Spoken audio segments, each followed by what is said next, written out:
Good morning, students, faculty, staff, alumni, our Board of Trustee members, and those from our beloved community. Welcome everyone to the 2021 Niebuhr Center Teach-In. My name is Michelle Sadowski, and I'm an Assistant Director of the Niebuhr Center here at Elmhurst University. We gather today with a common goal: to educate and to inspire and to empower and to motivate, and to draw attention to our collective consciousness and moral obligation as an institution to promote responsible citizenship and civic engagement.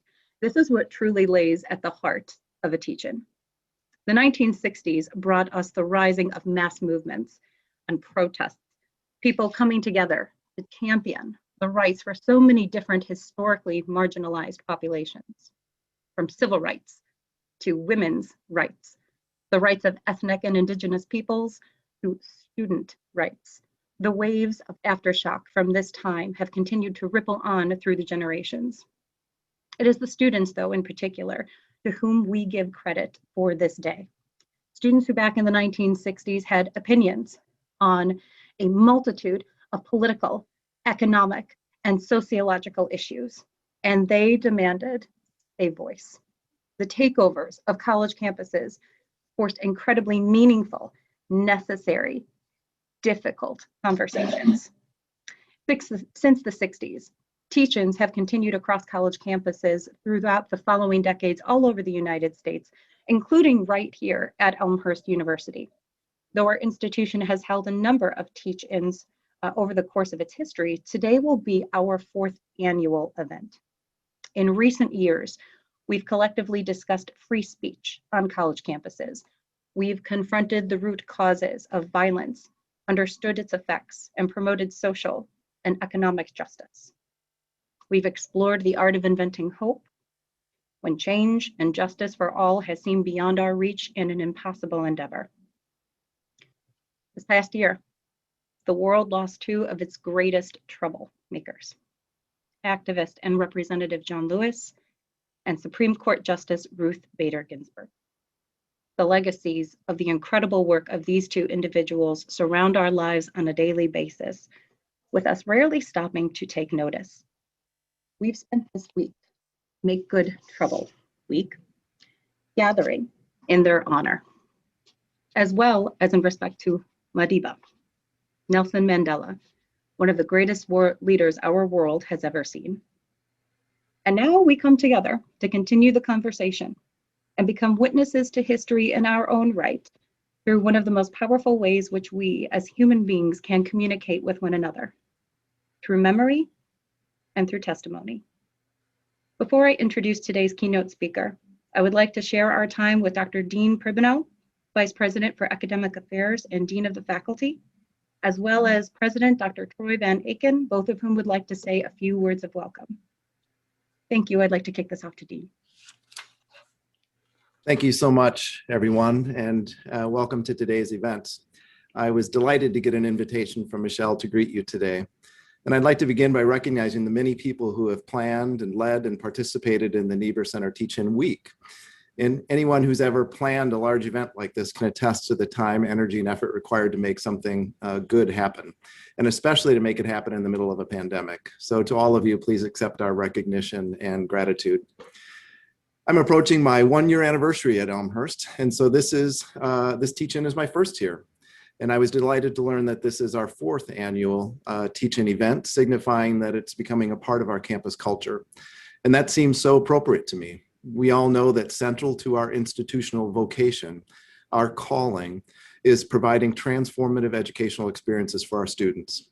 And very often we know that that happens in our classroom or course settings, framed by course content and teaching objectives and learning outcomes. Equally transformative education, however, happens outside the classroom. The teach-in is a powerful example of this, bringing our individual and collective expertise out into the public square, engaging in open, critical, and civil dialogue, challenging ourselves to think deeply and perhaps anew about an issue of importance to our democracy and society, and drawing on this to inform responsible and ethical action. The theme this week is a compelling one: the legacy of John Lewis and his call to make good trouble. Teach-ins are certainly about education, but they are also about disruption. In the practical sense, they disrupt the regular rhythm of our day so that we can really dig into an important issue of our time. In a larger sense, teach-ins are meant to be disruptive and to disrupt by calling for informed and sometimes difficult action. In some ways, John Lewis's life was one giant teach-in. There is so much embedded in his charge to make good trouble. Make, a call to action and empowerment. Good, a call to learn, engage, and reflect on what is right and what is ethical and what is just. And trouble, a call to take a stance, to recognize that what is right or just may not be what is easy, acceptable, or even common. It may be, and perhaps should be, disruptive. So I think the best way we can honor the legacy of John Lewis is to continue the work ourselves. And so my hope is that what has been learned this week can inform not only our words, but our action in the weeks and the months to come. Welcome again, everyone. And I'd like to turn it over to the president of Elmhurst University, Troy Van Aken. Thank you, Dean. And I too want to welcome everyone to today, or welcome back in several of your cases, or welcome just to this particular Zoom session, because this is oftentimes attended by faculty, students, and staff of the institution who know the environment well. But I'd like to give a special welcome to Ainsley Brandt, and I hope I got your first name pronounced right. If you're following the chat, she's a 9-year-old who just wrote a biography for school on Sheyann Webb. And yes, we're in the midst of a pandemic, but we do live in an incredible time where advancements with the internet and communication and Zoom sessions allow this connection that candidly might not have happened in just a few decades ago. The incredible thing about the Elmhurst University teaching is that it's a collaborative effort across campus. It's our academic folks and people like Michelle Sadowski, but it's also student affairs and of course our outstanding students. And as Dr. Pribanow was indicating, we have teach-ins on campus to bring about awareness to social issues, but more importantly, I think to empower our students and others with both knowledge and encouragement to affect whatever change they're passionate about in this world. And as you may recall, in the fall, we had the Actions Speak Louder Than Words challenge on campus. And over 300 of us, accepted that challenge. And part of it was to create a plan on how we were going to use our platforms and our spheres of influence to make for a more equitable society. And I think this is part of us continuing some of those particular activities. And so I know from 2:10 till 2:40 today, we're going to have breakout sessions for students that will be able to drop in for some conversations to be able to share what they've been championing both in and out of the classroom. Our students are involved in some incredible work, Sheyann, and so it's really nice to be able to have you here to talk about some of these things. And this teach-in builds on last year's theme of inventing hope. And so I hope that many of you will be able to kind of make those connections. You may notice, and I know a couple of you heard me mention this earlier this week, but my background right now, I'm actually sitting in my office, but my background is Hammerschmidt Memorial Chapel. And almost 55 years ago, Martin Luther King spoke on our campus in Hammerschmidt Memorial Chapel. And so in honor of Black History Month and all the events that are going on, I've changed my virtual background to have that here. And so now our keynote speaker will reflect on her childhood memories of getting to know Martin Luther King Jr. She'll probably take us back 50 some years as well. And as a young child, not even 10 years old, you might think about that, Ainsley, because you and her were about the same age at that point in time. She started with marching across the Edmund Pettus Bridge in Selma, Alabama on Bloody Sunday. So now let's hear about Miss Sheyann Webb-Christburg's story. But before I'll do that, I'll just turn it quickly back over to Michelle, who will do some more housekeeping. Thank you so much, President Van Aken. Now I am honored to introduce today's keynote speaker, Ms. Sheyann Webb-Christburg. Ms. Webb-Christburg is known as one of the youngest activists during the civil rights movement in Selma, Alabama in the 1960s, and named by the late Dr. Martin Luther King Jr. as the smallest freedom fighter. She uses her story of courage, of triumph, and overcoming adversity to impact millions across the country and globally. Ms. Sheyann Webb-Christburg is nationally recognized for her book, Selma, Lord Selma, her girlhood memories from the Civil Rights Days, which is now a Disney movie that was nominated as the best television miniseries by the NAACP Image Awards. The story chronicles Ms. Webb-Christburg's experiences as the youngest participant in Selma to Montgomery, that Bloody Sunday march that President Van Aiken mentioned, and the memories with the late Dr. Martin Luther King Jr. Not only him, but also Jonathan Daniels, Reverend James Reed, and other civil rights leader at that time. As a result of Ms. Webb-Christburg's numerous encounters with racism and poverty for nearly 40 years, she has helped thousands of youth in America gain the confidence they need to break out of non-productive patterns and reach for success. A few years after graduating from Tuskegee Institute to pursue social work, in the 1980s, she founded KEEP, K-E-E-P Productions, a youth development and modeling program to motivate young people to become better leaders of tomorrow, build their self-esteem and confidence, overcome diversity, and find their true purpose. Ms. Webb-Christburg's accolades continue on and on, but perhaps the most appropriate, impactful introduction we can provide for what she is ready to share with us today is beautifully illustrated in the following brief clip narrated by Sheyann Webb herself. I'd like to share this with you. I went out to Brown's Chapel Church on this day, and I'll never forget. There was this teacher by the name of Mrs. Margaret Moore, and I indicated to her that I wanted to participate in that march. She said, "You don't need to march on this march, child." And I said, "Ms. Moore, I want to march." And I started crying, and she took my hand. We prayed before leaving Brown's Chapel Church, and we were in the middle of the marchers making our way downtown Selma. We can see people on the side who were whites, and people were throwing things at us, saying nasty words. You can hear that N word over and over again. And me being a little girl, 8 years old, the faster my heart had begun to beat. And then when we got to the bridge, I could see hundreds of policemen with billy clubs, tear gas masks, policemen on horses, and dogs. And this became even more frightening to me as a child. I didn't want to turn back, but I had become afraid. We were asked to turn around, but all of us marchers refused.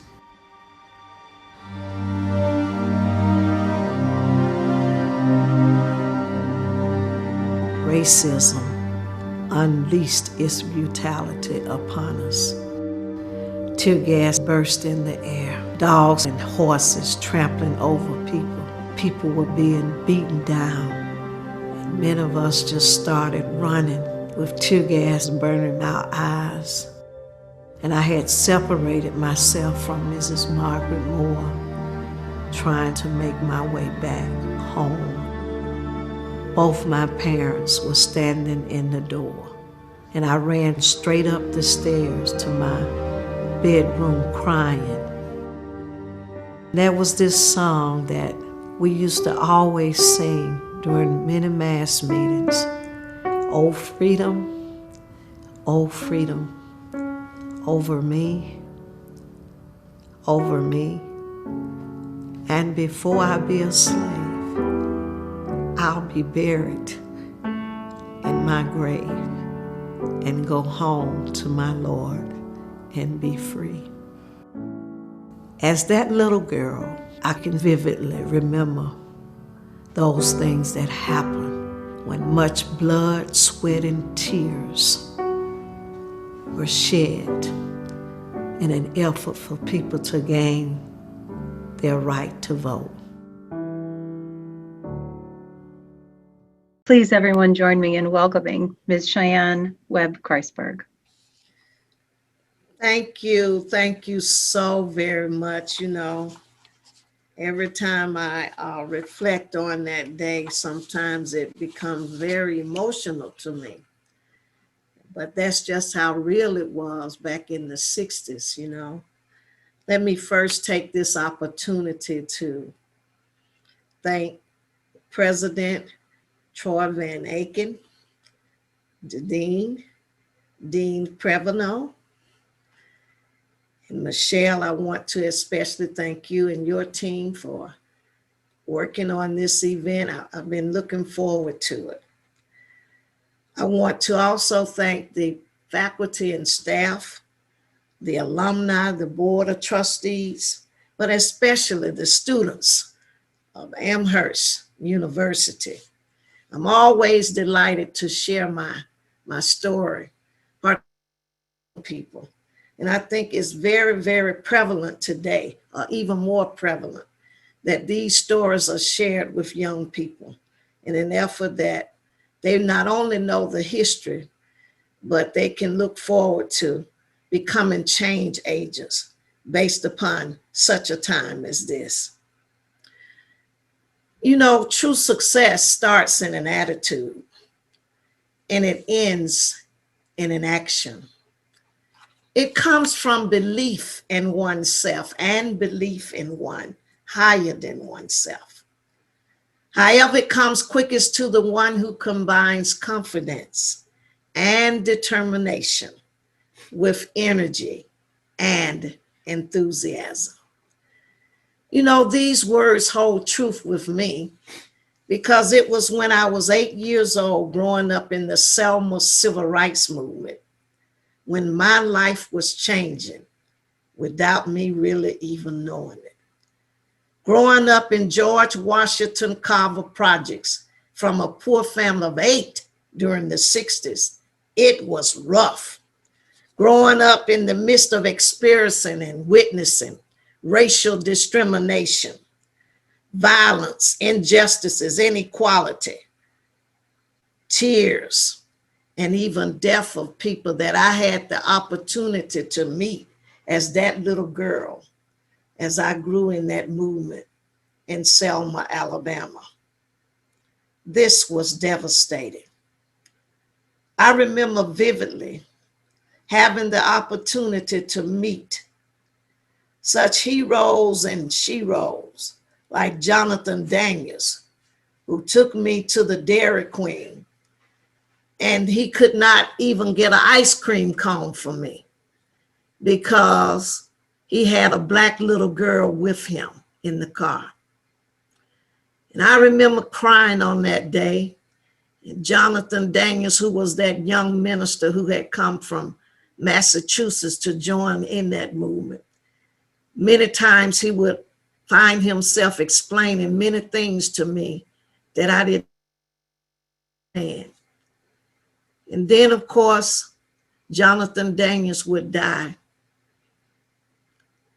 I remember getting the news of Jonathan Daniels being beaten and being attacked and shot in Lowndes County when he was out with other African Americans trying to persuade African Americans to become young voters.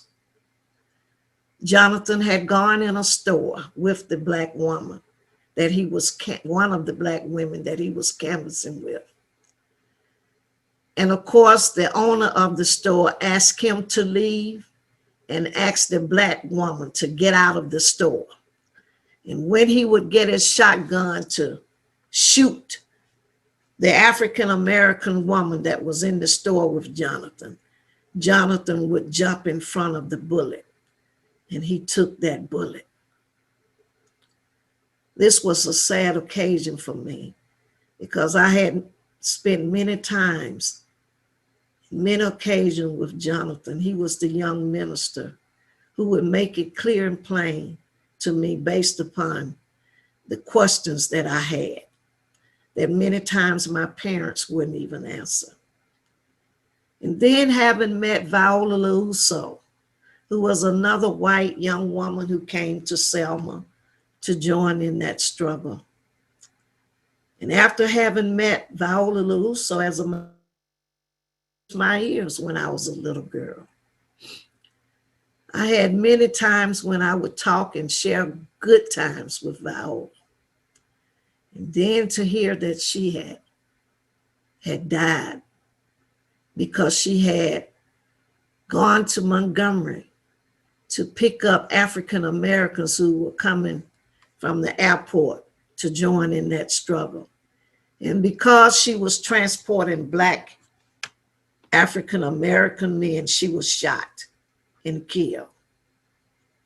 And then Reverend James Reed, a minister who also came to Selma to join in that movement. He stayed in the homes of people next door to my home. We would share many times together, not only in George Washington Carver projects, but we shared many moments at Brown Chapel AME Church and in marches. And I vividly remember the day in which Reverend James Reed was killed. I had walked him to the end of the curve next to Brown Chapel Church as he was getting ready to go back home to return back to Selma. And then later, I would hear that he was beaten in the alley and killed. And lastly, having met Dr. Martin Luther King Jr., a man who grabbed my heart and my soul, a man who charted a different course for me as a little girl. He was later shot and killed. All of these is very devastating to me as a child. But they touched me so much in a special way that it would motivate and inspire me not to stop, but to continue in the struggle. Many things I didn't quite understand at the time, but it was my attitude which resulted in my actions taken as a child during those times. But as I grew in that movement, young people, things became much clearer to me. There were times when I was not only disobedient, yes, I became a very disobedient little girl, but there were times when I was not only disobedient, but there were also times when I was scared and fearful for my life. But it was the confidence and the determination that had been instilled in me as that child that gave me that energy, enthusiasm, and encouragement to continue on. You know, I would never, ever forget having met Dr. Martin Luther King Jr. And I truly feel grateful to have had that opportunity to meet Dr. Martin Luther King. And yet, even today, no matter how many times that I give tribute and speak of Dr. King, I know deep down in my heart that I could never pay the debt that I owe to this great man, because Dr. King has left for me a great legacy for me to follow. He imparted something in me in my memoirs, but more than anything, he imparted the importance for me to get an education, even though my parents couldn't even afford to send me to college. I was inspired by Dr. King to go to college and get a good education. And my parents had to get help, financial help, in helping them to send me to college, because during the 60s, we didn't have the Pell Grants and some of the financial assistance that young people can get today. Let me tell you how I first met Dr. Martin Luther King Jr., a vivid moment in time that I'll never, ever forget. Brown Chapel AME Church sat in the middle or the center of George Washington Carver projects, where I lived and where I grew up. my apartment was right on the side of Brown Chapel Church.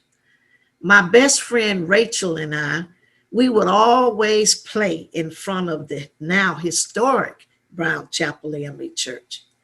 But on this particular day, as we were playing, there were some beautiful cars that had driven up,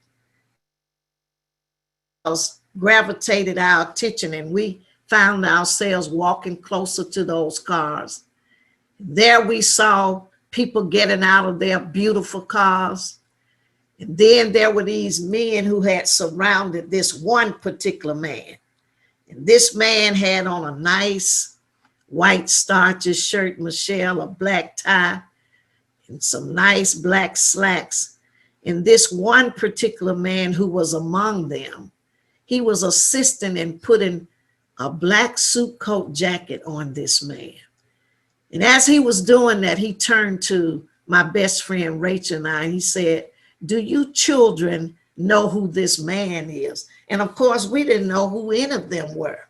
He said to us that this is Dr. Martin Luther King Jr. And immediately, once he introduced Dr. King to us, Dr. King immediately started talking to us, started asking us the normal questions that adults will ask children. He asked us our names. He asked us how old we were, where did we live, what school did we go to. He even asked us how were we doing in school. And as they were making their way to the rear door of Brown Chapel AME Church that day to have a strategy meeting, Dr. King kept talking to us, and by the time we got to the rear door, that same man who placed that suit coat jacket on him, he said to us, "You children can go on and play now because we're about to have a meeting." And Dr. King suddenly said to him, "No." He grabbed us by our hands and he said, "Let them come in." And he took us on into that room where they were about to embark upon this strategy meeting. And then he would go and get 2 little chairs, and he placed those chairs in the back of that room, and he asked us to have a seat. And then Dr. King would go get himself a chair, and he would sit his chair right in front of us before that meeting would start. And he continued to conversate with us. And then he asked us another question. He said, "What do you children want?" And my best friend and I looked at each other, not knowing how to respond to that question. And Dr. King said to us, he said, "When I ask you children, what do you want? I want you to say freedom." And then he asked us another question. He said, "Now, when do you children want it?" And we looked at each other again, not knowing how to respond to that question. And Dr. King said to us again, "Children, when I ask you when do you want it, I want you to say now." And he said, "Now say it louder, my children." And we did. That was our first acquaintance with the late, great Dr. Martin Luther King Jr., a man who struck a chord with me and grabbed my heart in a way that charted a course for me with being gravitated to become a part of change in a way that I never thought would happen.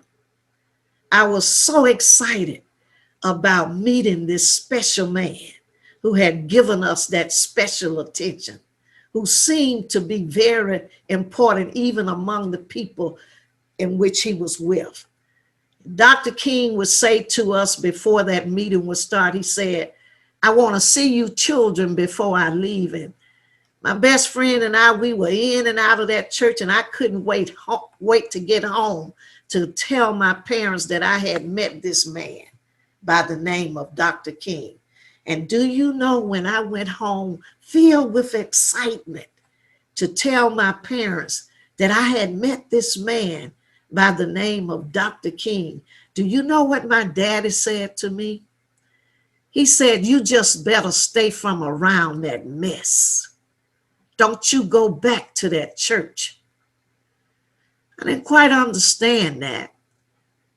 But I had already made up in my mind that I wanted to see Dr. King on that day before he would leave, and slipped out of my back door, and I went on back out to Brown Chapel Church, running in and out of that meeting until that meeting would be over.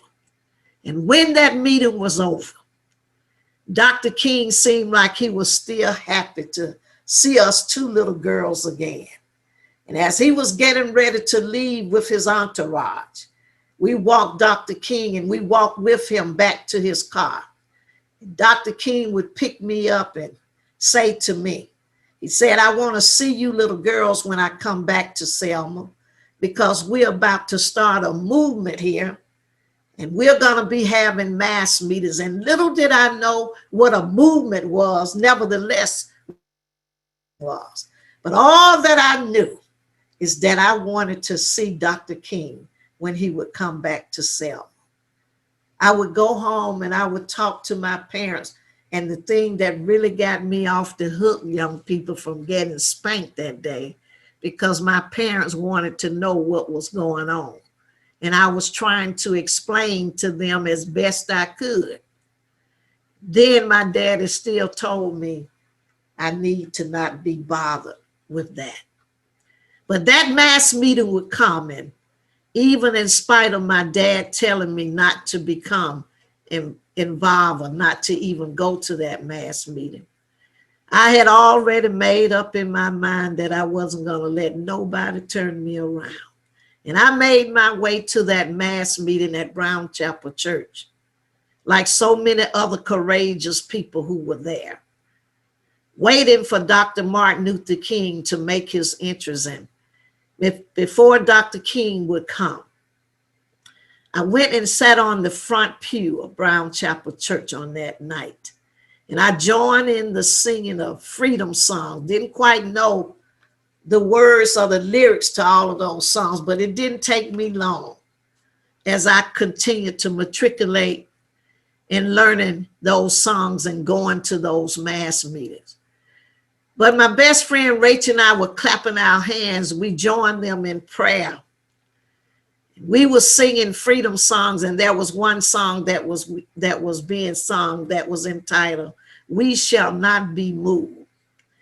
And as that song was being sang, I'll never forget, all of a sudden, people had begun to stand on their feet and clap their hands louder. And there was Dr. King making his way into the pulpit of Brown Chapel Church on that night. And that song, "We Shall Not Be Moved," transitioned into another song entitled, "My Eyes Have Seen the Glory of the Coming of the Lord."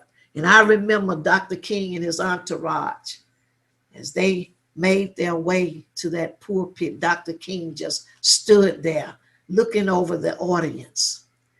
And before he would sit down, I found myself going up to him at the pulpit, sitting on his lap. And that became a ritual for me every time that Dr. King would come to Selma. I would sit on his lap before he would speak. Dr. King inspired me as a poor little 8-year-old girl to go to college, and he encouraged me to do my best and be my best and not be ashamed regardless of the color of my skin and my status in life. Dr. King and Congressman John Lewis and so many others instilled in me at an early age that regardless of my economic status in life, if you believe it, then you can achieve it. There was so much that I learned and became aware of as that little girl growing up in George Washington Carver projects and getting to be in the same environment in meetings, at mass meetings and marches with Dr. King and the late Congressman John Lewis and so many others. Yes, I was getting in good trouble and I didn't even know it. But I would realize that later. But let me tell you, what led to be the most traumatic experience of my life as that little girl was my participation on the Bloody Sunday March on the Edmund Pettus Bridge in Selma, Alabama. I'll never forget, this was the first march for freedom fighters and civil rights leaders to attempt to march from Selma, Alabama to Montgomery, Alabama, in an effort for African Americans to gain their right to vote. Many threats had been made about the possibilities of what would happen to anyone who would participate on this particular march. And even my parents had threatened me over and over again about not participating on this march because of the possibility of what would even happen to me.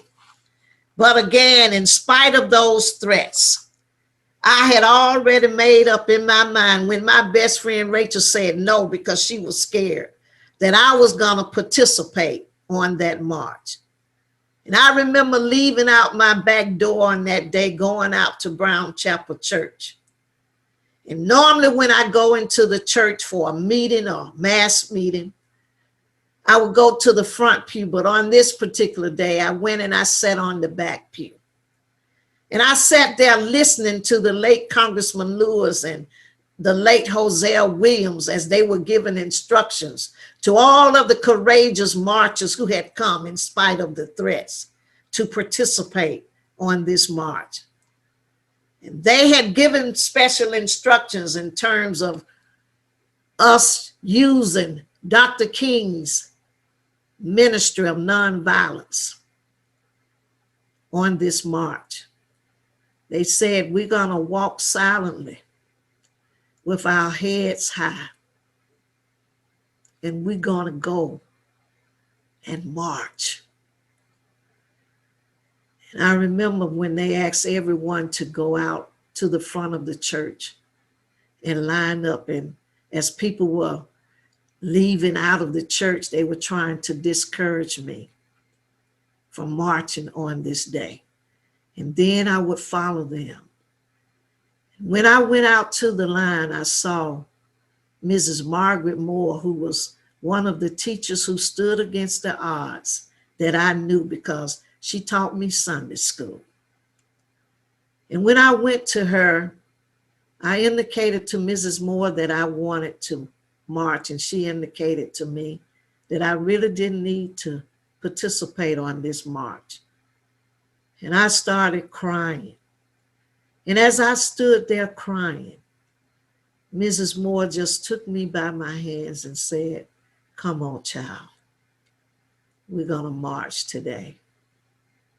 And then we were asked to kneel down and pray before we would leave Brown Chapel Church on this day. And then the march would start. And as we were making our way to the Edmund Pettus Bridge, I remember when we had reached Broad Street, which is the main street in Selma, Alabama. I could see whites on the sidelines. I could see things in their hands, and I could see them throwing things at all of the marchers trying to distract them. Some would even come up close on the marchers and just spit. And then some were just saying nasty words, trying to agitate the marchers. And I just kept looking and listening as the marchers kept their heads high, quietly making their way to the Edmund Pettus Bridge on this day. And when we would have reached the Edmund Pettus Bridge. I was midway of the marches, and I remember looking down, and it was like looking down at a sea of blue. I can see hundreds of policemen with billy clubs, with tear gas masks. I saw state troopers. I saw them on their horses, and I saw the dogs. And I had become very, very frightened, trembling, scared, knowing that something was gonna happen. This was a frightening picture. And then we continued to get to the bottom of the Edmund Pettus Bridge, and the leaders of that march again was the late Congressman John Lewis and the late Hosea Williams. They were asked to turn all of the marches around. However, they refused. And after they refused, racism unleashed its brutality upon us. Tear gas had begun to burst in the air. People were being beaten down with billy clubs as if they weren't human beings. The dogs and the horses had begun to push their way into the crowd, just trampling over people. And the tear gas was a burning, hurtful sensation. Sometimes there were many who couldn't even see, hardly see like myself. And as my eyes were burning and I was all I could think about is try to make my way back to George Washington Carver Projects. And then I could see many others running, trying to make their way back to Brown Chapel AME Church. And as they were running, as I was running, I could see many people still crawling, some falling, crying, and many of them just terrified. And I'll never forget seeing the blood on many faces of people who had been beaten down. And as I was running, trying to make my way back to George Washington Carver Projects, I'll never forget the late Hosea Williams picking me up, and my legs were still galloping in his arms. My eyes were still burning. I was just frightened. And I turned to him and I said to him in my own childish voice, "Put me down because you are not running fast enough." And of course, Hosea Williams tried to not only continue to comfort me as I made my way back to George Washington Carver Projects, but he was also trying to comfort others, because the same horses with state troopers on them and tear gas, the dogs, they had made their way all the way from the Edmund Pettus Bridge to George Washington Carver Projects. People were still being terrorized. And you can see people who lived in George Washington Carver Project, they had opened their doors to see what was going on, knowing something bad had happened. And then I would make my way back to my home. And there my parents were standing in the door, and my dad had his shotgun. They both were standing as if they were waiting for their child to come home. And when I arrived home, they opened up the door, and I completely ran between them up the stairs to my room, crying, just devastated based upon what I had witnessed and experienced on the Edmund Pettus Bridge. And as they were trying to comfort me, I went to my drawer and I got paper and pencil. And I started thinking about my funeral arrangements. And I started writing, because I was accustomed as that little girl to write in a diary expressing myself in my own way. And as I was writing, I thought about a song that we often sung during the mass meetings, during the movement. And that particular song reflected the lyrics of, "Oh, freedom, oh, freedom, over me, and before I be a slave, I'll be buried in my grave and go home to my Lord and be free." This is the day that I truly understood the true meaning of what that song meant. The picture of Bloody Sunday has never left my heart and neither my mind. Selma, Lord Selma. But you know, even after 56 years later, as I reflect on that Bloody Sunday march, on the Edmund Pettus Bridge in Selma, Alabama, I often question, even today, just how far we have come as a people. Much blood, sweat, and tears had been shed in an effort for African Americans to gain their right to vote.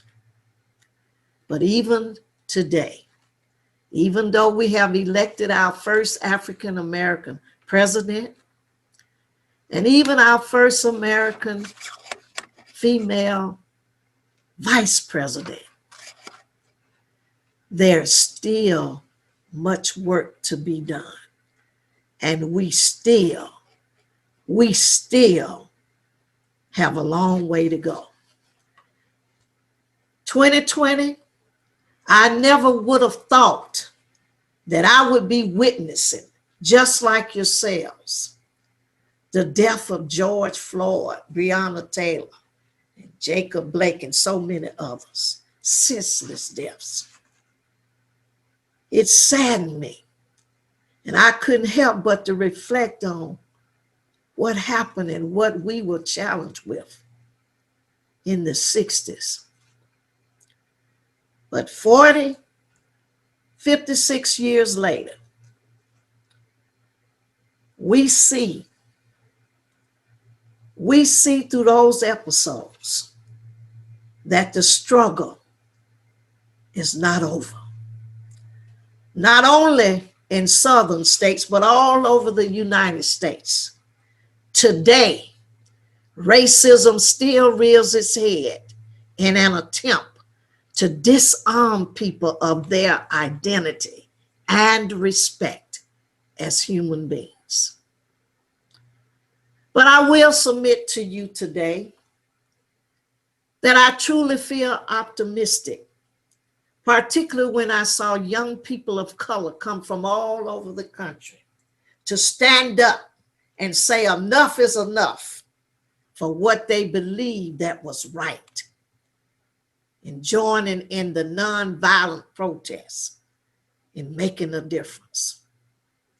But we still have many more bridges to cross. In the march, it continues.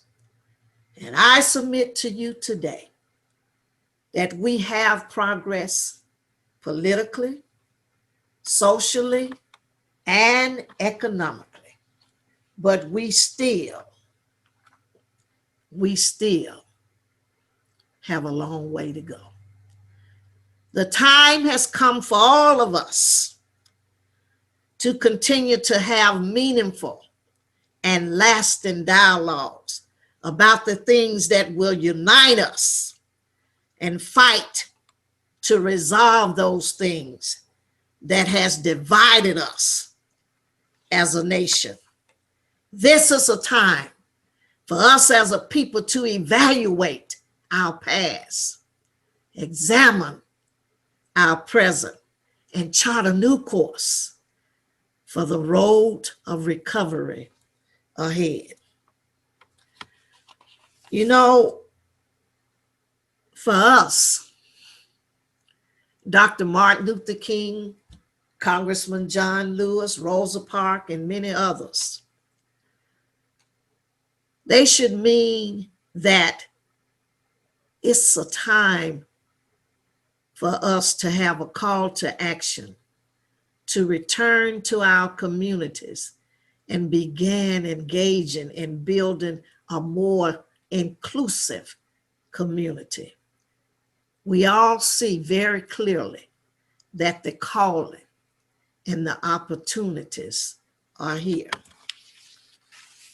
So let me say to all of you as I close, this is a new day where it's critical for us to stand up for something that complements the attitude of what makes life good and better for each and every one of us.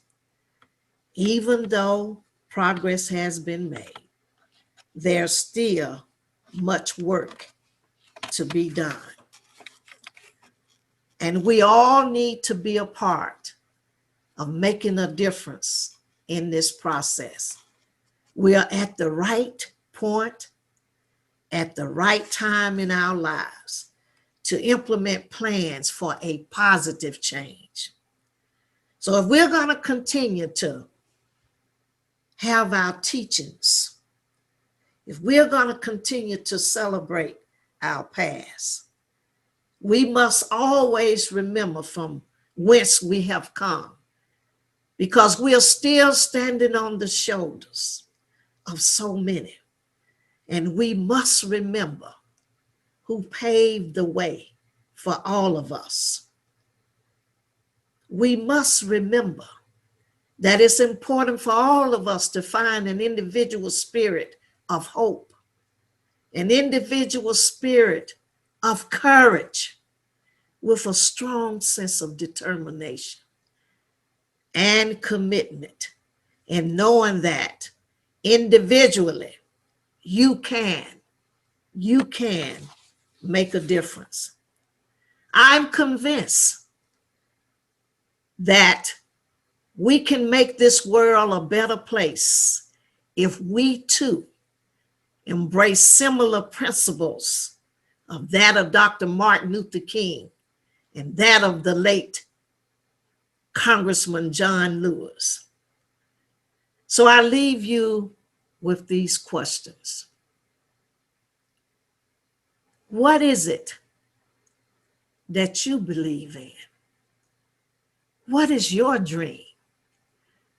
What is it that you are passionate about? What drives you? What is your purpose beyond your academic pursuits? But lastly, what are you going to do? What are you going to do? Thank you. Thank you so very much, Sheyann Webb-Christburg.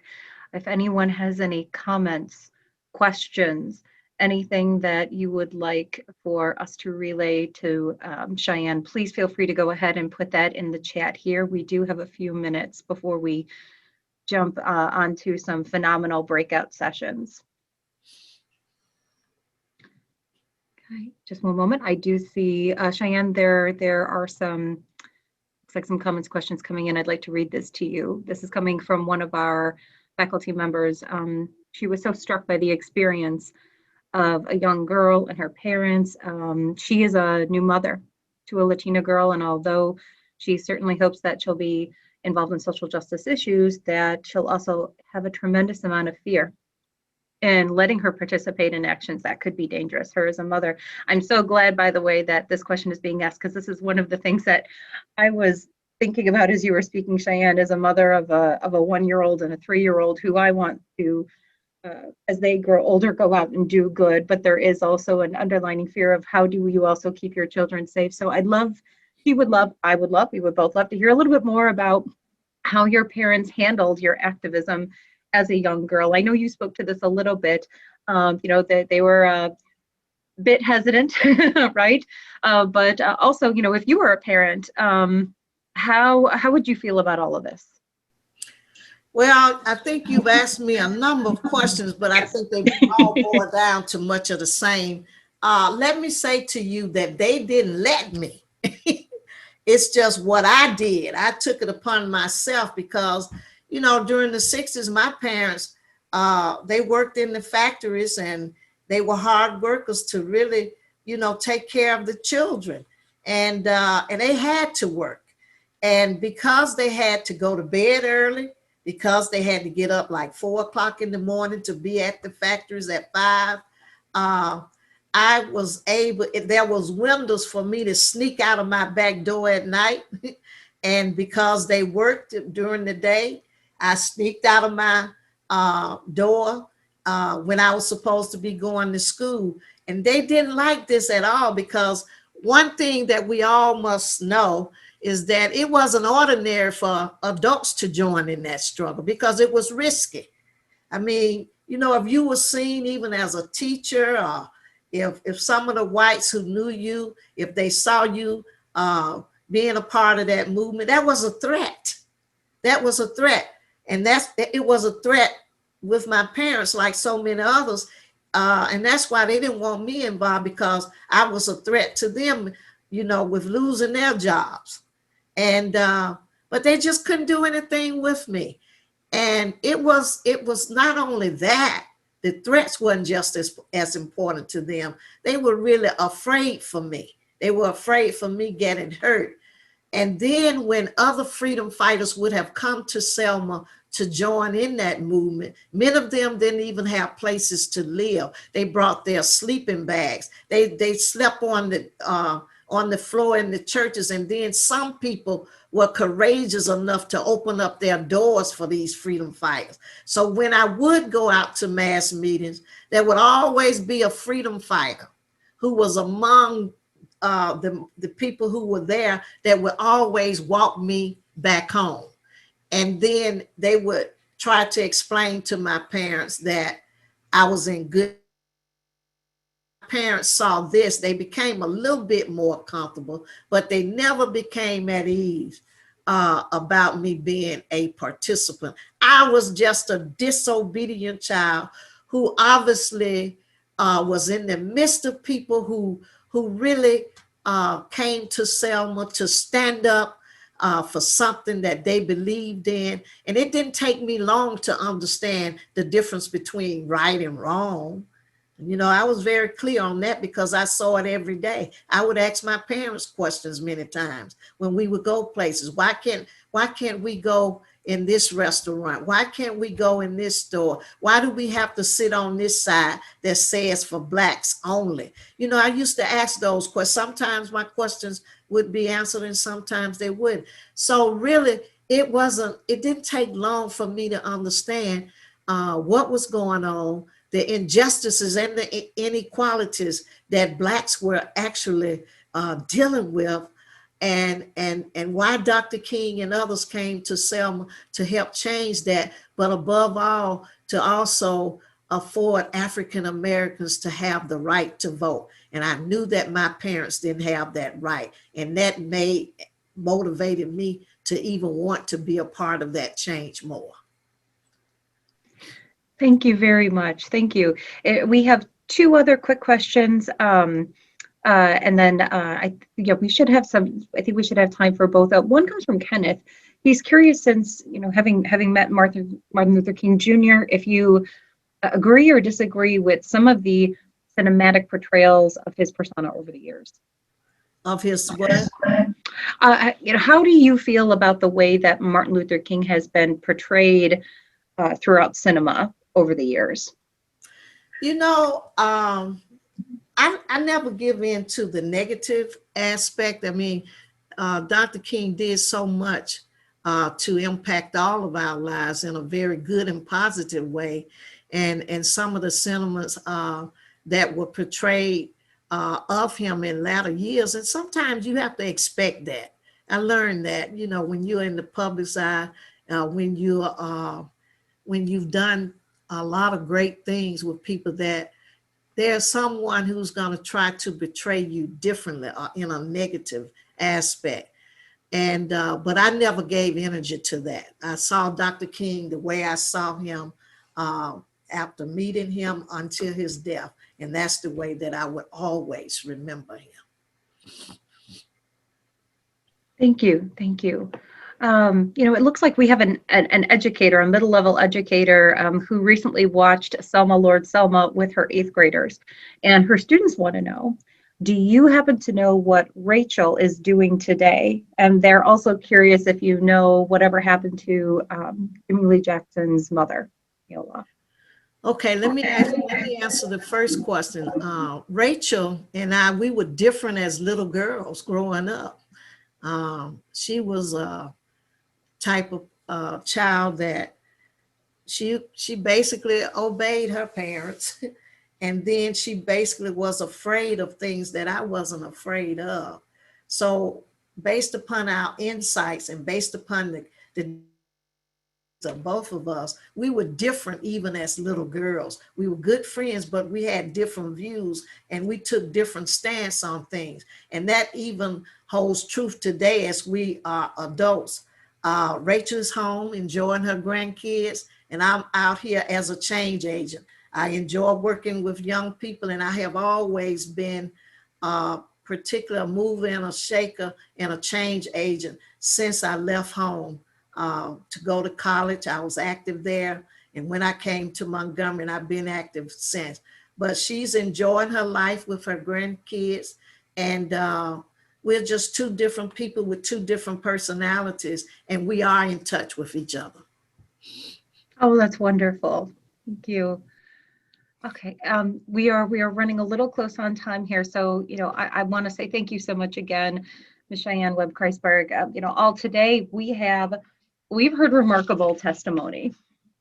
We really have, and in turn we have now become witnesses to history, and in becoming a witness to history, we are therein bestowed the responsibility to continue this conversation and to act. Right. So the Niebuhr Center invites everyone to join us for an afternoon of engaging, insightful breakout session presentations, the first of which are actually set to start in just a few short minutes at 1 o'clock. Ms. Sheyann Webb-Christburg has graciously volunteered to host a breakout session herself, which would be more of a conversation, right, as to why activism has been and is still critical to progress, and how students especially can be powerful agents for change. And how good trouble, necessary trouble, we were talking about this, Sheyann, how it really starts with good conversation, necessary conversation, that it sometimes can be difficult, but you know what? Just because you are invited to the table doesn't necessarily mean that you will always like what is being served. That's right.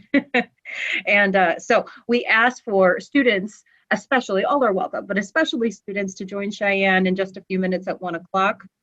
And also just one more quick comment, for the students, in case you can't join us for 1 o'clock, I want to make sure that we also make this distinction that, there were 3 attempts to march across the Edmund-Pettus Bridge in March 1965, the first of which people tended to line up between 2 major leaders, one of which being John Lewis, right?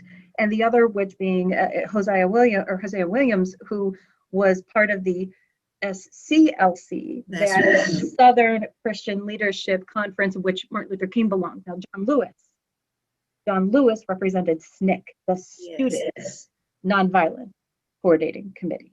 That's right. So you had the Southern Christian Leadership Conference, but partnering with the Student Nonviolent Coordinating Committee. Okay, and I just want to make sure that folks walk away, especially our students, with that distinction. Okay.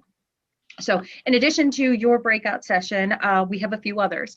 Professor Amy Omi and Venancia Bates Ambrose will be leading a session called How to Be an Anti-Racist When Organizing for Change. And that session will examine the anti-racist framework as developed by Ibram X. Kendi. And it'll provide our participants with opportunities for some self-reflection and group dialogue. Our very own Dr. Tim Hazen's Good Troublemakers, State Security Forces, and the threat of violence will explore examples from across the world to understand strategies that good troublemakers can use to reduce the likelihood of state security forces using violence against them. A little bit later in the afternoon, starting at 2:50. So there's a bit of a gap between the 2 and the 2:50. So if anyone has an obligation for that 1 o'clock class at 2:50, there are going to be another series of presentations. Elmhurst Hannah Gunter and Courtney Klein's The History of Sexual Violence and Social Justice Movements will explore the impact of the legacies of John Lewis, Ruth Bader Ginsburg, and Nelson Mandela on sexual violence policy and prevention. U.S. policy response to COVID-19 and interdisciplinary and intersectional analysis by Drs. Abraham Baranes and Carrie Coward-Butcher will identify several alternative policies that are designed to not only address the pandemic, but also to promote a more equitable, stable, prosperous economic system. And finally, fresh off her wonderful presentation at the Illinois Holocaust Museum's College Leadership Summit this past fall, Ms. Jen Duffield's You Cannot Pour from an Empty Cup, Integrating Radical Self-Care as an Advocate and Activist. That session will explore why engaging in healing self-care practices is important. It'll review the tools and tips for integrating radical self-care into our daily lives and identify those practices that can look like for ourselves like ones in which that are custom to us, special to us, because we can develop our own personal action plan. And then, as President Van Aken mentioned, don't forget that in between the 2 o'clock and the 2:50, there is a 2:10 to 2:40 break where you can jump online and hear from our Elmhurst University students who have been making good trouble in and out of the classroom. Click on their links. Here's the name of their projects. Go and listen. They are going to be sitting there ready to talk to you. Thank you so very much for joining us here today from the Niebuhr Center. Thank you, Sheyann Webb, again, for this phenomenal keynote address. Thank you, Dean Pribino. Thank you, President Troy Van Aken. Thank you, all of our guests here today, our presenters, our volunteers. Let us go now and make some good trouble today, tomorrow, and always. May you all have a blessed day. And for the sessions this afternoon, you can join us in the chat right here. We have the teach-in site. All of the links are posted there on Thursday's schedule. Thank you, everyone. Have a wonderful rest of your day, and we hope to see you soon.